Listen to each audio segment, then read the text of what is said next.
కల్తీ పాల తయారీకి అడ్డుకట్ట వేయడంతో పాటు తయారీదారులపై కఠిన చర్యలు చేపట్టాలని రాజమహేంద్రవరం రూరల్ ఎమ్మెల్యే గోరంట్ల బుచ్చయ్య చౌదరి శాసనసభలో డిమాండ్ చేశారు.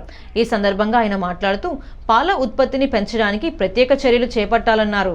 పాల నాణ్యతను ఎప్పటికప్పుడు పరీక్షించేందుకు అనువుగా ప్రయోగశాలను ఏర్పాటు చేయాలని, ముఖ్యంగా సైకిళ్లపై తెచ్చే పాలు నేరుగా ప్రజల వద్దకు చేరుతున్నాయని, ఎటువంటి అనధికార విక్రయాలతో ప్రజారోగ్యం దెబ్బతినే అవకాశం ఉందని హెచ్చరించారు.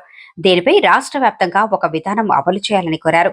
పశు సంవర్ధక శాఖతో పాటు ఫుడ్ సేఫ్టీ విభాగానికి కూడా తగినంత మంది అధికారులు, సిబ్బందిని నియమించాలని విజ్ఞప్తి చేశారు. భవిష్యత్తులో పాల కల్తీ జరగకుండా అన్ని చర్యలు తీసుకోవడం ద్వారా ప్రజల ప్రాణాలకు భద్రత కల్పించేందుకు చొరవ తీసుకోవాలని విజ్ఞప్తి చేశారు. మంత్రి గారికి విజ్ఞప్తి చేస్తున్నా, ఇవాళ పాల ఉత్పత్తి పెరగాల్సిన అవసరం ఉంది. రాష్ట్రంలో, దేశంలోనే పాల ఉత్పత్తి పెంచాల్సిన అవసరం ఉంది. వినియోగం పెరుగుతూ ఉంది.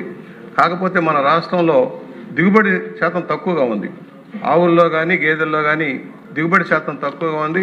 మేలైన జాతిని పెంచాల్సిన అవసరం ఉంది. దానికి తగిన విధంగా పశు వైద్యశాలని పునర్నిర్మాణం చేయాల్సిన అవసరం ఉంది సార్. ఆ మధ్యకాలంలో మందులు కూడా లేవు.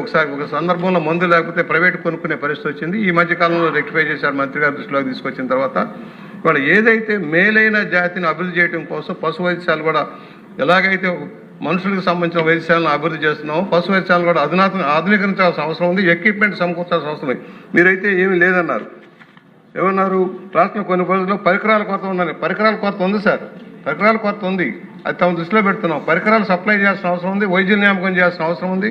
చాలా చోట్ల ఖాళీ ఉన్నాయి, సిబ్బంది లేరు. మనుషులనే తెచ్చుకోమన్నారు. ఎవరైనా పశువులు కట్టేయాలన్నా దాన్ని మళ్ళీ ట్రీట్మెంట్ చేసేటప్పుడు మీరు మనుషులను తెచ్చుకోమనే పరిస్థితి వస్తుంది. తగిన విధంగా సిబ్బంది నియామకం చేయవలసిందిగా కోరుతూ, ఒకటి పాల ఉత్పత్తిలో ఏదైతే కల్తీ పాలు లేకుండా చేయడం కోసం కూడా చర్యలు తీసుకోవాల్సిన అవసరం ఉంది. తగిన ల్యాబొరేటరీని ఏర్పాటు చేయాల్సిన అవసరం ఉంది ఎక్కడికక్కడ. ఎందుకంటే ప్రైవేట్ రంగంలో వస్తున్నాయి. పాశ్చరైజ్ చేయాలి అధ్యక్ష, పాలని పాశ్చరైజ్ చేయాలి.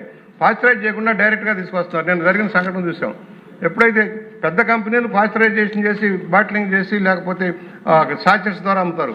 కానీ ప్రైవేట్ రంగంలో నుంచి వచ్చేవారు చాలా చోట్ల ఏం చేస్తారంటే సైకిల్ మీద, మోటార్ సైకిల్ మీద తెచ్చి పాలు పోసేవాళ్ళు పాశ్చరైజ్ చేయరు, డైరెక్ట్గా వినియోగంలో తెస్తామని. దానివల్ల చాలా ప్రమాదం ఉంది. దయచేసి దాన్ని నిరోధించడానికి ఎలాంటి చర్యలు తీసుకుంటారో చెప్పవలసిందిగా మంత్రి గారిని కోరుతా ఉన్నాను.